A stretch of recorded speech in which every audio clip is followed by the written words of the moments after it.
أعوذ بالله من الشيطان الرجيم.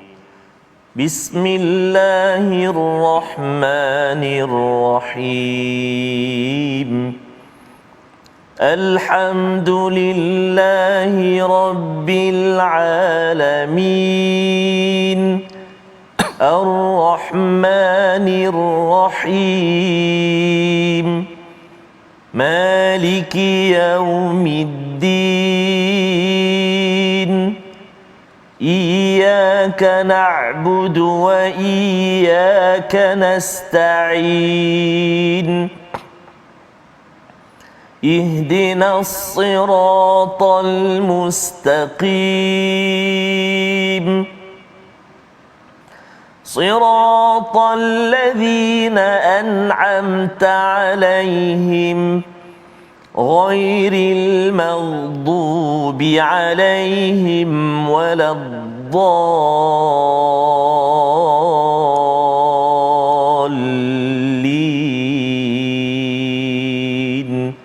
آمين. صدق الله العظيم. Assalamualaikum warahmatullahi wabarakatuh. Alhamdulillah.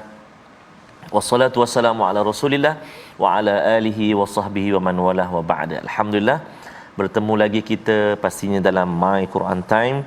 Hari ini kita syukur kepada Allah Subhanahu wa taala, kita masih diberi kesempatan, diberi kemudahan oleh Allah Subhanahu wa taala untuk kita terus bersama dengan Al-Quranul Karim. Dan hari ini kita telah sampai ke halaman yang ke-425 surah Al-Ahzab yang kita nak belajar, yang kita nak baca, yang kita nak ulang kaji pada hari ini, iaitu dari ayat yang ke-51 sehingga ayat yang ke-54. Ibu, ayah, tuan-tuan dan puan-puan muslimin dan muslimat, sahabat-sahabat Al-Quran yang dikasihi dan dirahmati Allah Subhanahu wa taala sekalian, apa khabar tu? Dia buat apa tu? Subhanallah. Pastinya walaupun dalam kesibukan kita singgah sekejap bersama dengan majlis ilmu, kita bersama dengan My Quran Time. Hari ini saya tak keseorangan. Hari ini alhamdulillah kita bersama dengan guru kita, pembimbing kita, murabbi kita, Al-Fadil, Al-Ustaz Profesor Madya, Dr. Ahmad Sanusi bin Azmi. Guru saya dulu ni. Masya-Allah. Allahu Akbar. Allahu Akbar. Dan saya suka Prof Dr. Ahmad Sanusi, senyum sokmo. Tu dia. Tagline dia, senyum sokmo. Subhanallah. Jadi Ustaz, apa khabar Ustaz? Alhamdulillah. Sihat. Ustaz Miji sihat Saya ada sakit tekak sikit. Oh, okey. Tapi mudah-mudahan selamatlah hari ini insya-Allah. Insya-Allah. Sila Ustaz. Baik, bismillahirrahmanirrahim. Terima kasih Ustaz Tarmizi.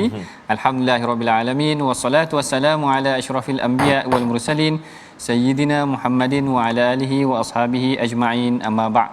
Apa khabar tuan-puan, para penonton yang dirahmati Allah sekalian?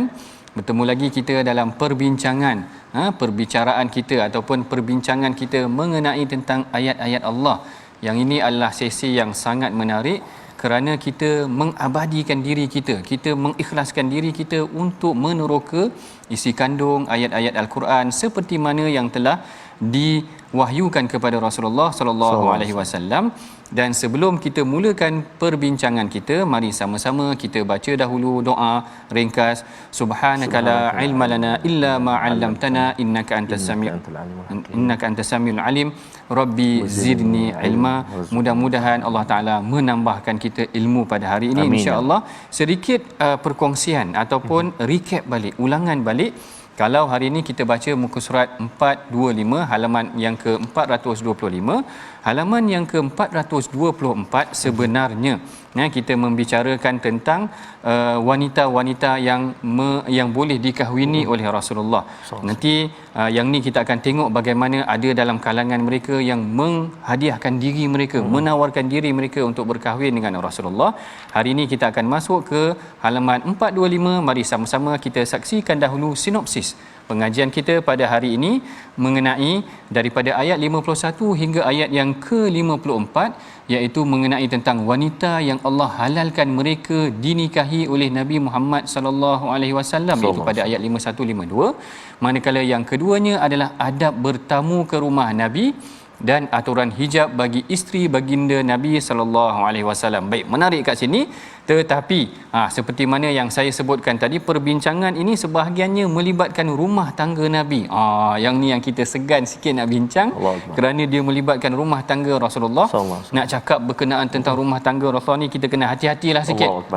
Sebab bukan calang-calang, kerana ummahatul mukminin, ibu orang-orang yang beriman. Kalau kita tengok 424 ayat yang sebelum ini menceritakan Allah Ta'ala memberikan kelonggaran ataupun tawassu'ah kelapangan buat Rasulullah untuk berkahwin dengan orang-orang yang telah dikahwini oleh Rasulullah, sesiapa sahaja yang dibenarkan untuk berkahwin dengan Rasulullah. Manakala dalam ayat tersebut tiba-tiba, yang ni saya ulang balik pada halaman yang sebelum ini, Allah Ta'ala membenarkan juga Rasulullah berkahwin dengan wa mra'atan mu'minatan in wahabat nafsaha lin nabi. Allah Ta'ala membenarkan Rasulullah sallallahu alaihi wasallam berkahwin dengan perempuan mukmin yang menyerahkan dirinya kepada Rasulullah. Apabila ayat ini menyebutkan tentang wanita yang menyerahkan dirinya kepada Rasulullah, ada riwayat yang menyebutkan bahawa Sayyidatina Aisyah dia rasa cemburu sikit. Yang ni sebab tu saya kata nak berbincang tentang rumah tangga Rasulullah, tentang isu domestik, isu dalaman rumah tangga Rasulullah ni susah sikit. Kerana dalam isu rumah tangga ni ada yang cemburu, ada yang jealous dan sebagainya. Dan kalau kita pernah dengar sebelum ni pun, Sayyidatina Aisyah ni memang kadang-kadang dia ada sedikit cemburunya kepada para isteri Nabi yang lain. Kalau tuan-puan masih lagi ingat hadis mengenai tentang Sayyidatina Khadijah, Rasulullah menyebut nama Khadijah sehingga kan Sayyidatina Aisyah terasa. Aisyah kata tak ada wanita lain ke? Allahu Akbar. Itu saya takut nak sebutkan tentang perkara ni sebab iyalah bukan nak kata orang wanita ni kadang-kadang bila dia ada cemburu tu susah sikit kita nak cerita, tetapi pengajarannya menarik. Begitu juga kalau tuan-puan pernah baca sebuah hadis bagaimana Sayyidatina Aisyah pernah tepis. Yang ni hadiah yang diberikan oleh isteri Rasulullah yang lain, lalu bila dibawa masuk ke rumah Rasulullah, Aisyah tepis pula hadiah tersebut. Jealous juga cemburu juga. Menunjukkan maknanya ialah isu rumah tangga dalaman Nabi, tetapi pengajarannya adalah bagaimana Allah Ta'ala abadikan kehidupan keluarga Nabi itu dalam Al-Quran. Allahu Akbar. Tuan-puan perhatikan bagaimana sebenarnya Al-Quran ini bukan dikarang oleh Rasulullah. Kalau Rasulullah yang karang, kenapa dia nak cerita isu rumah tangga? Allahu Akbar. Kalau Ustaz Tirmizi gaduh dengan isteri, takkan nak cerita dalam Facebook. Kita tak cerita tuan-puan perkara isu rumah tangga ni dalam Facebook sepatutnya. Kita tak ceritakan kepada orang ramai, tetapi Allah Ta'ala abadikan kehidupan Rasulullah dalam Al-Quran untuk kita hayati, untuk kita ambil pengajaran. Begitu tinggi kedudukan Rasulullah sehingga tidak ada rahsia di dalam kehidupan baginda. Allah Ta'ala jadikan dia sebagai pengajaran. Ayat yang pertama, lama mukadimah ni. Ayat yang pertama, ayat yang ke-51, Allah Ta'ala berfirman, turji man tasya'u minhunna wa tu'i ilaika man tasya'. Engkau boleh menangguhkan, iaitu menggauli siapa yang engkau kehendaki di antara mereka, para isteri Nabi, para isterimu, dan boleh juga engkau menggauli, iaitu bersama dengan sesiapa yang engkau kehendaki. Ayat ini dikatakan, kalau kita buka tafsir Al-Imam Ibn Kathir, begitu juga dengan tafsir Syekh Tantawi, ada mendatangkan riwayat mengenai, sama juga datang riwayat mengenai tentang Sayyidatina Aisyah. Apa hadisnya ataupun apa kisahnya, iaitu Sayyidatina Aisyah dia dikatakan rasa cemburu dengan wanita-wanita yang menghadiahkan diri mereka kepada Rasulullah. Lalu Allah Ta'ala turunkan ayat, Allah Ta'ala jelaskan keadaan bagaimana sebenarnya Allah Ta'ala beri kelonggaran kepada Rasulullah. Allah Ta'ala bebaskan. Allah Ta'ala kata terpulang kepada Rasulullah bagaimana dia nak menggauli ataupun untuk dia menyusun masanya bersama dengan para isteri Nabi. Yang ni yang disebutkan oleh Al-Imam Qurtubi, Ustaz Mizi. Al-Imam Qurtubi ada ceritakan mengenai tentang mengenai tentang bagaimana Allah Ta'ala memberikan kelonggaran buat Rasulullah sallallahu alaihi wasallam untuk menguruskan sendiri rumah tangga baginda Nabi sallallahu alaihi wasallam. Boleh ke Ustaz? Seronok waktu Prof tadi Nah, ayat tadi tu Ayat yang ke-51 tadi tu. 51 52 tu Ana baca dulu boleh tak? Baik, saya terlupa. Masya-Allah. Terima kasih Ustaz Tarmizi. Sebab menarik tu Prof. Ya, nanti kan Pengkisahan itu sebenarnya. Jadi tak apa tu? sempat pula nanti. Okey, baik. Jadi insya-Allah kita baca ayat mana Prof? Ayat 51 52. Ayat 52 dah. Baik insya-Allah. Jadi tuan-tuan dan puan-puan sahabat Al-Quran dikasihi Allah Subhanahu Wa Taala sekalian, kita lihat ayat 51 52. Kalau kita tengok halaman ini ada 1 2 3 4 ayat saja. Maksudnya ayat dia panjang-panjang Ayat dia panjang-panjang. Bila ayat panjang-panjang ni maknanya ada benda penting lah kalau nak disampaikan, Allah nak sampaikan. Jadi kita baca dulu ayat 51 52, lepas ini kita sambung kupasan tadi Ustaz. Pertama ada mencelas tak ada masalah terus. Kita sambung lepas ni. Baik, tuan-tuan dan puan-puan sahabat Al-Quran, mari kita mula dengan bacaan Murattal Bayati ya. A'udzu billahi minasyaitonir rajim. Turji man tasha'u minhunna wa tu'wi ilaika man tasha' ومن ابتغيت ممن عزلت فلا جناح عليك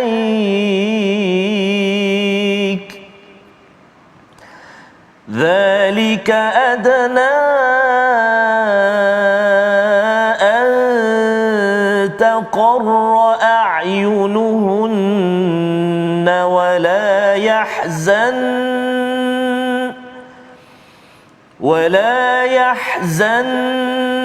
ويرضين بما آتيتهن كلهن والله يعلم ما في قلوبكم وكان الله عليما حليما لا يحل لك النساء من بعد ولا أن تبدل بهن من أزواج ولا أن تبدل بهن من أزواج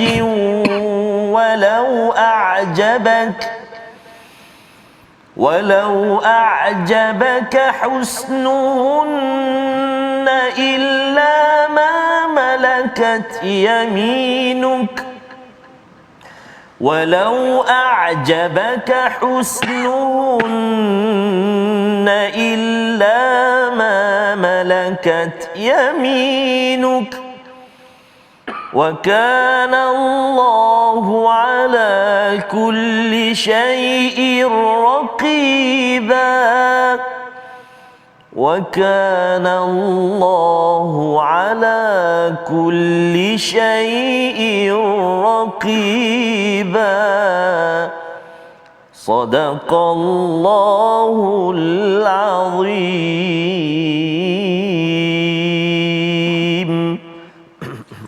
Sadaqallahul Azim.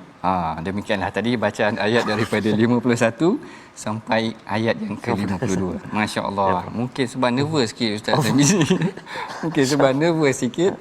Jadi mungkin ada yang tertinggal, ada yang tertinggal. Nasib baik Ustaz Tarmizi ingatkan. Kalau tak saya terus cakap je tadi. Saya tengah kalik tadi dengar Prof perbincangan tadi. dia. Subhanallah, masya-Allah.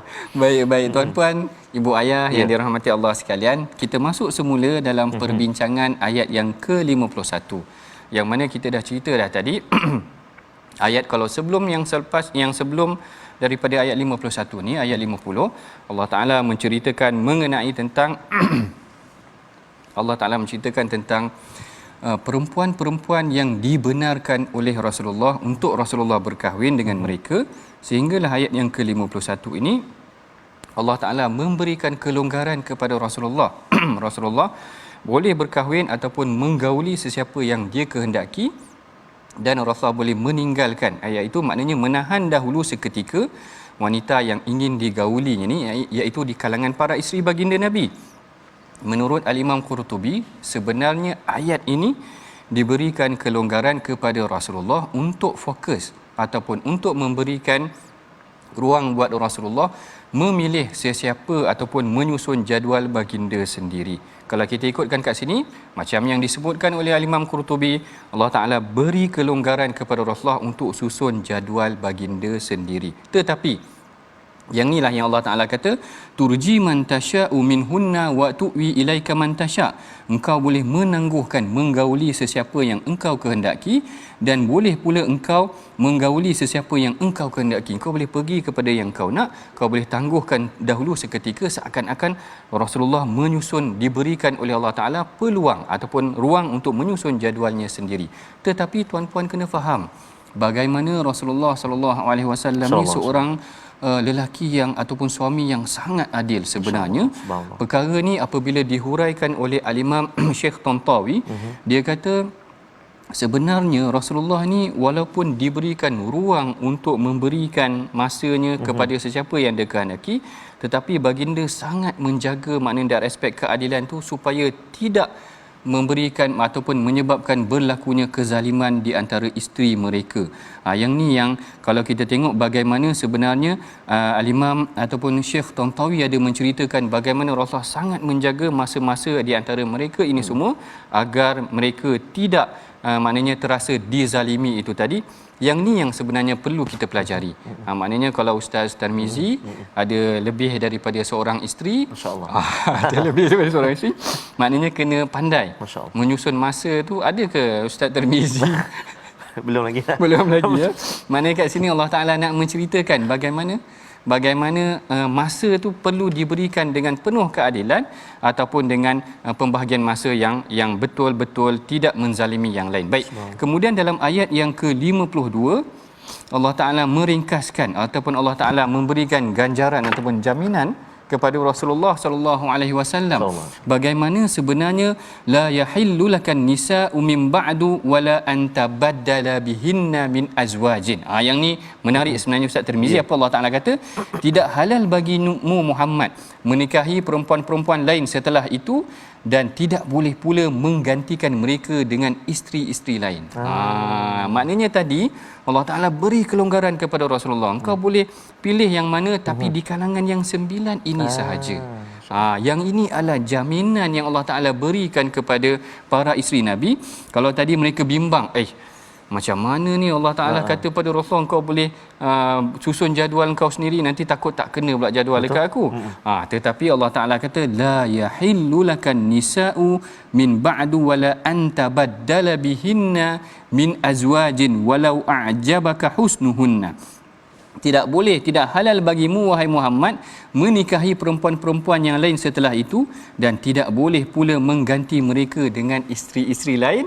Yang Allah Ta'ala spesifikkan lagi, Allah Ta'ala kata meskipun kecantikannya menarik hatimu, kecuali perempuan-perempuan yang engkau miliki sahaja. Masya Allah. Maknanya kat sini adalah jaminan yang Allah Ta'ala berikan kepada Rasulullah ataupun pada para isteri Nabi.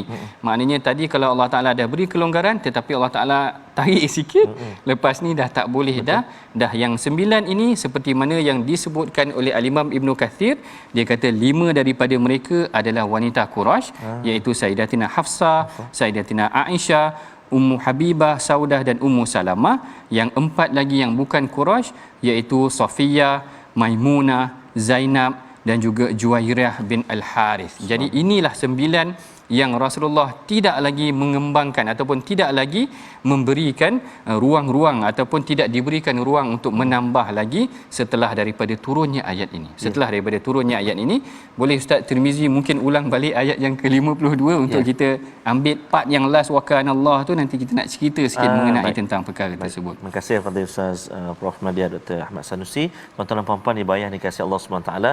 Masya-Allah, subhanallah, tabarakallah, menarik sekali perbincangan pada hari ini berkongsi dengan kita. Kadang-kadang Prof Doktor, ya, kita baca je tak faham kadang. Betul. Kadang baca pun tak baca, tengok terjemahan pun. Jadi Betul. hari ini kita dapat belajar. Allahu Macam Akbar, betul. disebut di awal tadi, bercerita tentang keluarga, family Rasulullah SAW, ahli keluarga kan. Jadi baik, kita nak ulang sekali lagi Prof, ayat yang ke-52. Betul. Baik. Jom kita baca bersama insya-Allah. A'udzubillahi minasyaitonirrajim. لا يحل لك النساء من بعد ولا أن تبدل بهن من أزواج ولا أن تبدل بهن من أزواج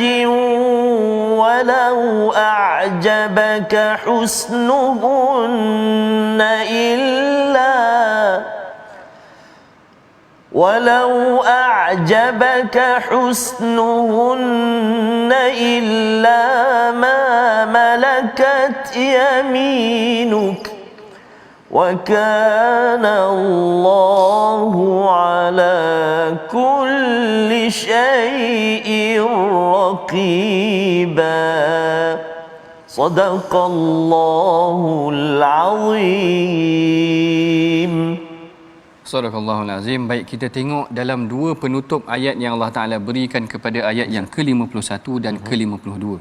Bila Allah Ta'ala beri kelonggaran kepada Rasulullah untuk menyusun jadualnya sendiri, maka Allah Ta'ala kata wa kanallahu aliman hakima. Allah Ta'ala Maha mengetahui bahawa Allah Ta'ala Maha penyayang, memberikan kelonggaran kepada Rasulullah, dan Allah Ta'ala tahu yang Rasulullah boleh melakukan ataupun bersikap adil kepada para isterinya. Kalau dia tidak bersikap adil, maka Allah Ta'ala Maha mengetahui. Dan di penghujung ayat yang ke-52 pula, bila Allah Ta'ala dah memberikan sekatan tidak boleh menambah lagi wanita yang lain, maka Allah Ta'ala kata wa kanallahu ala kulli syai'in raqiba. Allah Ta'ala sangat memerhatikan ataupun Allah Ta'ala mengawasi apa yang dilakukan oleh Rasulullah.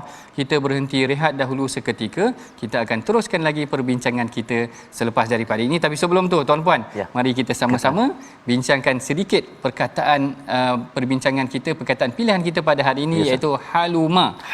Kita baca dah tadi, haluma maksudnya sangat sabar dan lembut. Disebutkan di dalam Al-Quran sebanyak 21 kali, yang mana kita tengok dalam penghujung ayat ke-51 Allah Ta'ala menyebutkan wa kanallahu aliman halima. Kita berehat dahulu seketika.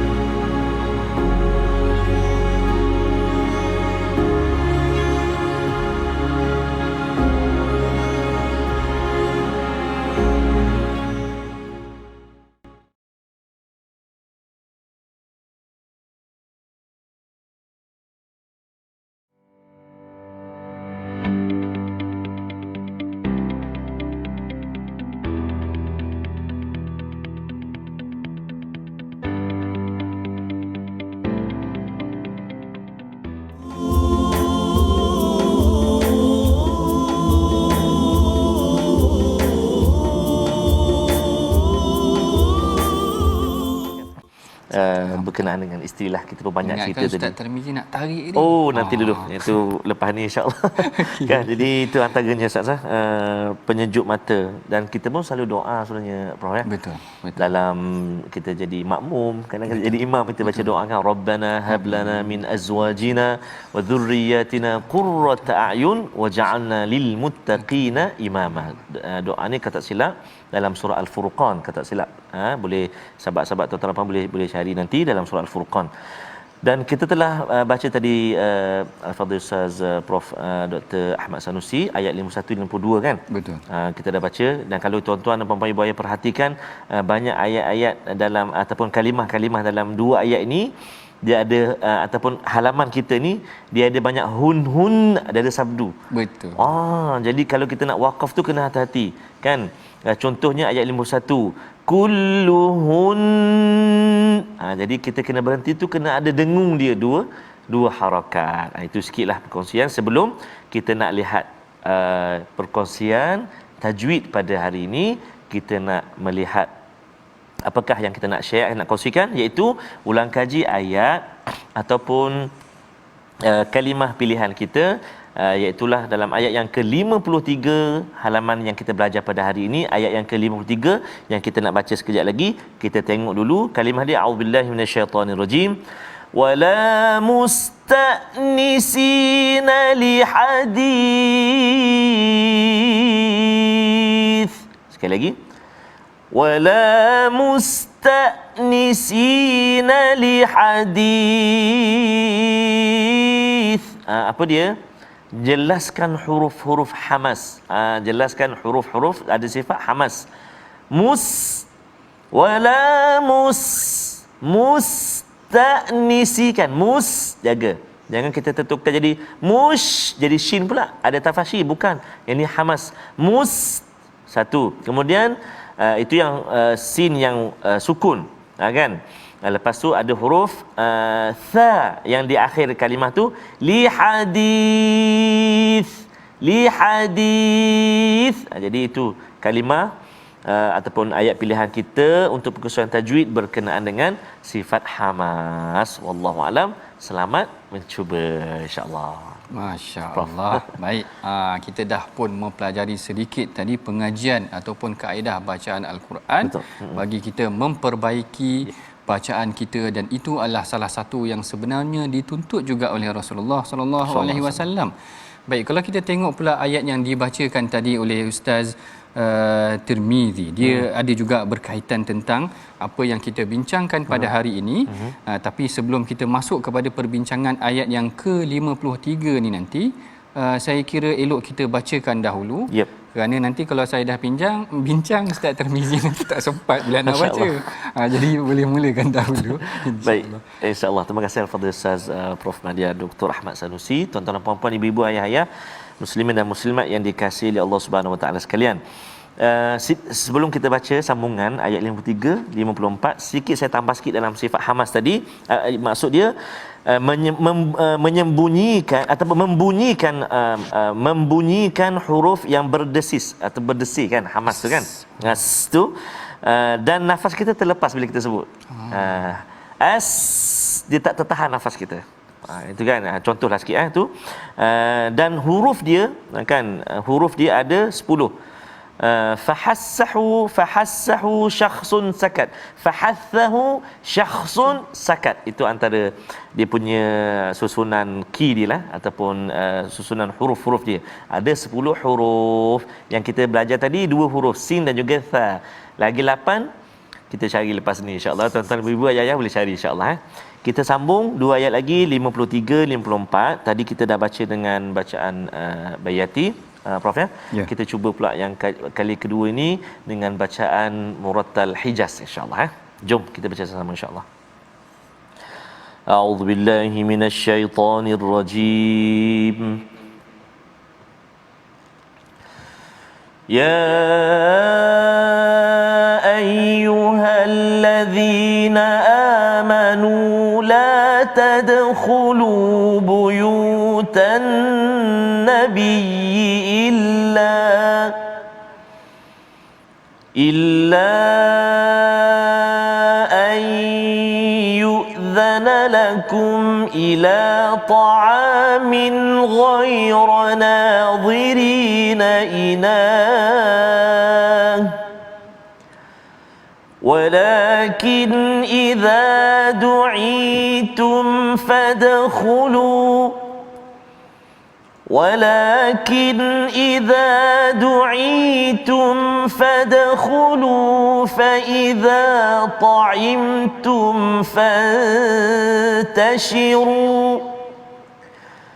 فإذا طعمتم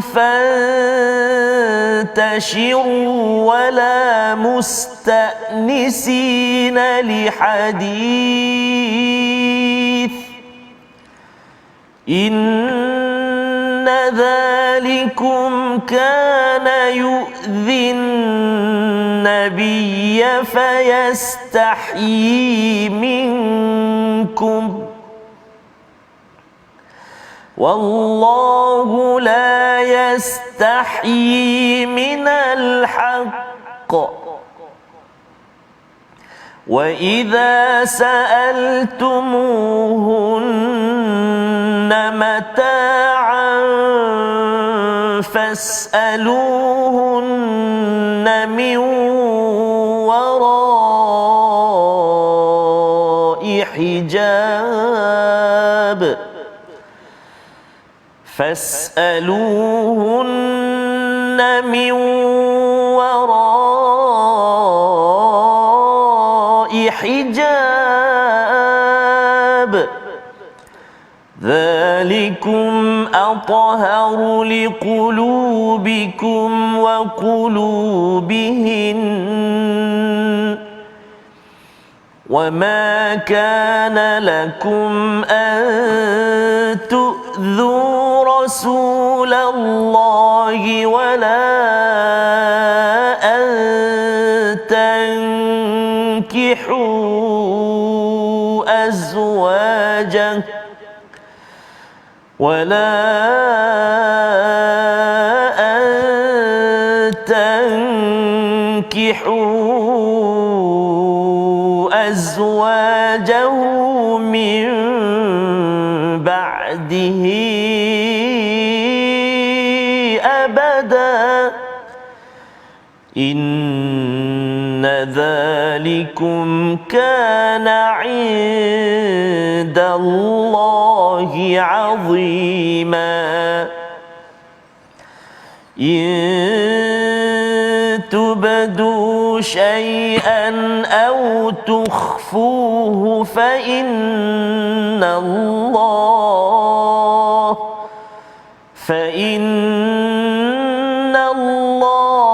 كان بكل شيء عليما صدق الله العظيم.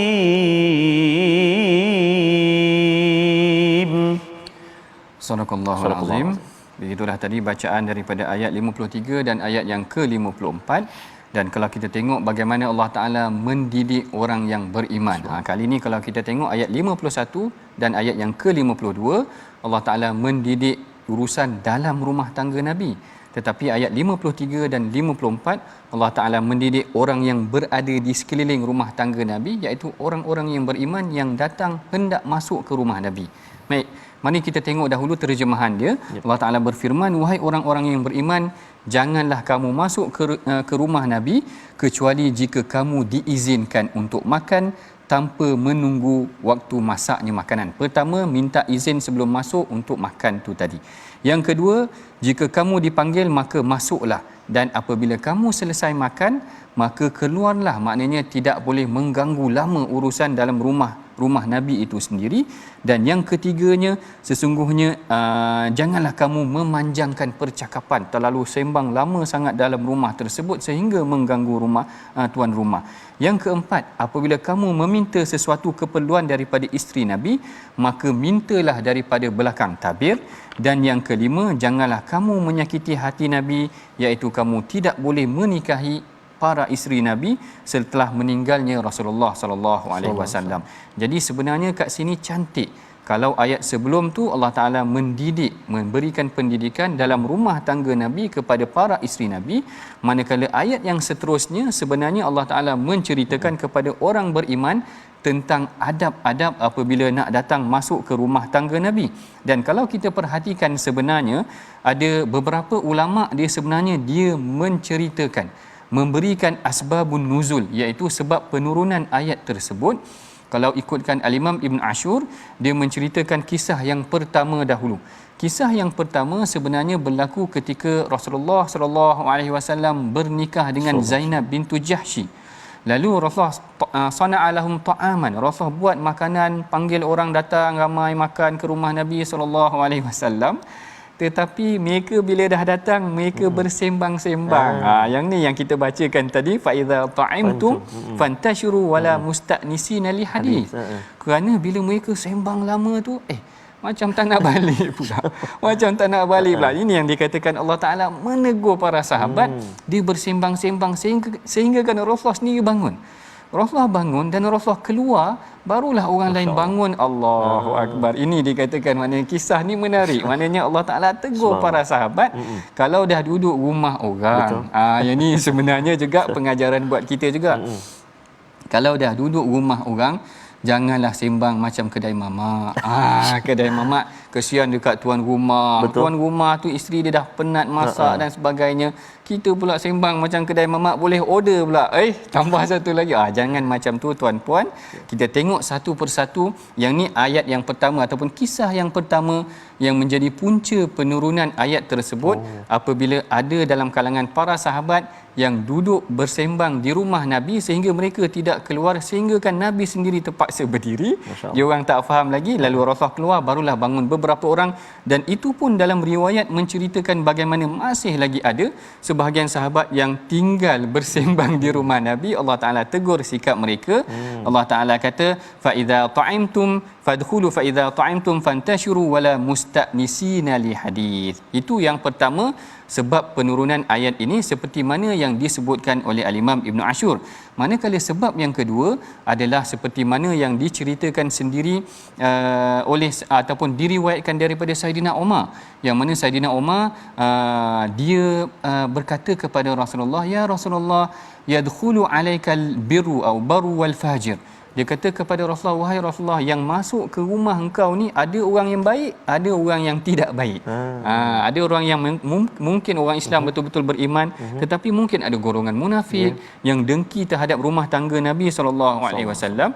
Lalu Saidina Umar kata, tidak boleh ke ataupun boleh tak diturunkan ataupun tidak boleh ke diperintahkan agar seseorang yang ingin berurusan dengan para isteri Nabi, maka berurusanlah di belakang min wara'i hijab, di belakang hijab tu tadi, supaya dia menjaga. Ini kan Allah Taala kata, zalikum atharu lakum liqulubikum wa qulubihinna, bagi menjaga jiwa ataupun hati orang yang beriman, menjaga hak di antara ataupun menjaga urusan adab mereka antara dengan para isteri Nabi itu tadi mestilah dijaga.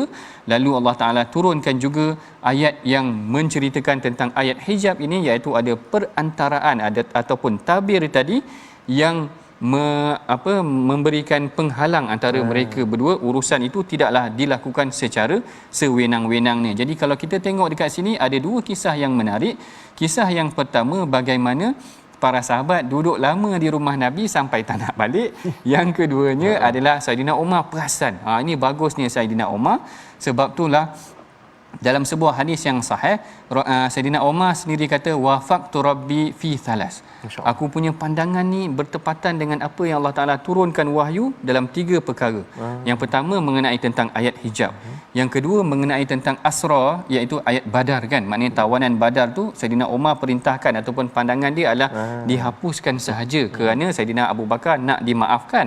Tetapi Umar kata mana boleh, mereka ni kalau dikekalkan akan memberikan mudarat kepada umat Islam. Dan yang ketiganya mengenai tentang wattakhidhu min maqami Ibrahim musalla. Maknanya menjadikan maqam Ibrahim tu tempat salat ataupun tempat Rasulullah mendirikan salat tersebut. Ini adalah antara pandangan Saidina Umar. Sebab itulah dalam sebuah hadis ada yang menyebutkan, kalaulah ada nabi selepas daripada aku, barangkali Saidina Umar lah orang dia. Jadi menarik dekat sini kalau kita perhatikan mengenai tentang asbabun nuzul, ayat yang ke-53 mendidik umat Islam mengenai tentang adab, mengenai tentang adab. Baik, sekarang ni kita tengok juga ada beberapa aturan. Yang ni pengajaran buat diri kita. Pengajaran yang pertama tadi bab rumah tangga Nabi, kita hendaklah berlaku adil dengan isteri. Pengajaran yang kedua pula bagaimana sekiranya kita nak masuk rumah orang. Isti'zan tu tadi, ya ayyuhallazina amanu la tadkhulu buyutan nabi. Kalau ikutkan sebenarnya ayat ini adalah tentang adab bagaimana kita nak masuk ke rumah Rasulullah, tetapi secara umumnya kalau kita boleh ambil pengajaran dekat sini, sebenarnya bagaimana adab kita untuk masuk ke rumah orang. Kalau ikutkan sebenarnya hukum isti'zan ni, hukum minta izin ni, sebenarnya kita perlu minta izin untuk masuk ke rumah seseorang Dan para ulama kata haram kita masuk rumah seseorang tanpa izin mereka. Yang ni yang Allah Taala sebutkan dalam Al-Quran, ya ayyuhallazina amanu la tadkhulu buyutan ghaira buyutikum hatta tastanisu wa tusallimu ala ahliha. Kalau dalam surah An-Nur ada menceritakan tentang bagaimana Allah Taala perintahkan kalau kita nak masuk rumah orang, memang pertama sekali perkaranya hendaklah kita minta izin. Sama macam dalam ayat ni dia kata tak boleh masuklah tadkhulu buyutan nabi illa ayyudzana lakum, melainkan sekiranya kamu dibenarkan untuk masuk ke rumah tersebut. Adab yang kedua yang kita belajar daripada surah ataupun ayat ini juga sebenarnya ibu ayah tuan puan adalah ghayra nazirina inaha. Jangan kita tengok-tengok rumah orang tu terlalu excited sangat. Oh, ini sebenarnya kita kena ajar sebenarnya Ustaz Tirmizi. Dia kira habis. Dia kira lasir habis. Warna apa, sofa beli kat mana, apa semua. Semua dia tanya. Jadi sesi soal siasat. Jadi sesi soal siasat sehingga kan yang perlu dididik juga sebenarnya anak-anak. Oh, subhanallah. Allahu akbar. Kadang-kadang anak-anak ni dia masuk rumah orang, dia buat macam rumah sendiri pun.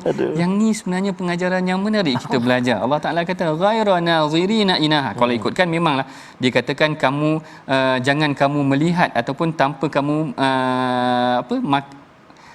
maknanya jangan kamu melihat-lihat perkara yang sepatutnya tidak perlu dilihatlah. Sebab kalau ikutkan dalam hadis ada ceritakan. Kalau dalam hadis memang ada ceritakan ada seorang lelaki yang masuk ke rumah baginda Nabi SAW sehingga kan baginda Nabi berasa terasa dan dia kata lau a'lamu annaka tanzuru la ta'antu bihi fi ainaika. Kalaulah aku tahu kau sedang melihat-lihat macam siasat rumah aku akan la ta'antuka, makna aku akan cucuk mata. Maknanya Rasulullah tak benarkan tuan-puan kita sesuka hati masuk rumah orang menyiasat ataupun ialah macam soal sedidik. Sebenarnya tak elok dari sudut adab pun sebenarnya tak elok juga.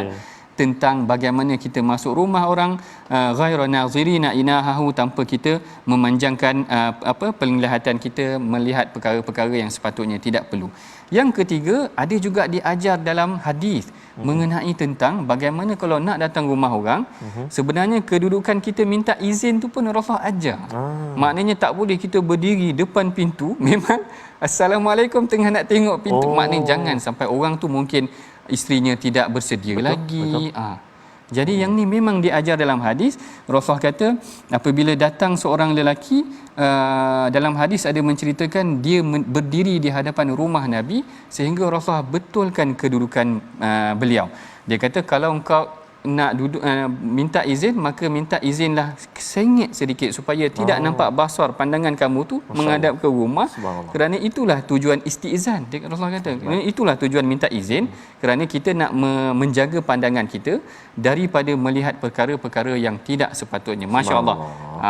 Sebenarnya sangat menarik mengenai tentang perkara-perkara minta izin, adab-adab dalam rumah, jangan terlalu panjang bersembang, jangan melihat-lihat orang punya aset-aset dalam rumah. Kemudian jangan pula kemudian adab juga dikatakan di sini mengenai tentang hijab, iaitu kita jaga pertuturan kita dengan orang yang ajnabi. Maknanya orang yang bukan mahram kita, jangan kita kacau ataupun bersembang macam tidak ada batas-batasnya. Jadi ini antara pengajaran yang menarik daripada ayat ini. Mari kita sama-sama saksikan resolusi ataupun apa yang kita boleh aplikasikan daripada pengajian kita pada hari ini. Yang pertama, sentiasa bina amal personal yang baik kerana Allah amat memerhati. Yang kedua, hormati Nabi SAW sebaik-baiknya dari aspek adab dan sebagainya. Dan yang ketiga, yakin segala amal kita akan dihitung oleh Allah Subhanahu Wa Taala. Jadi sebelum kita mengakhiri perbincangan kita pada hari ini, mari sama-sama kita berdoa. Mudah-mudahan Allah Ta'ala merahmati dan memberkati ilmu yang kita pelajari pada hari ini, insya-Allah. Silakan Ustaz. Baik, terima kasih Fadil Prof. A'udzubillahi minasyaitonirrajim. Bismillahirrahmanirrahim. Alhamdulillahi rabbil alamin. Wassalatu wassalamu ala rasulillahil amin. Sayyidina Muhammadin wa ala alihi wa sahbihi ajma'in. Allahumma ya Allah wa ya Rahman wa ya Rahim.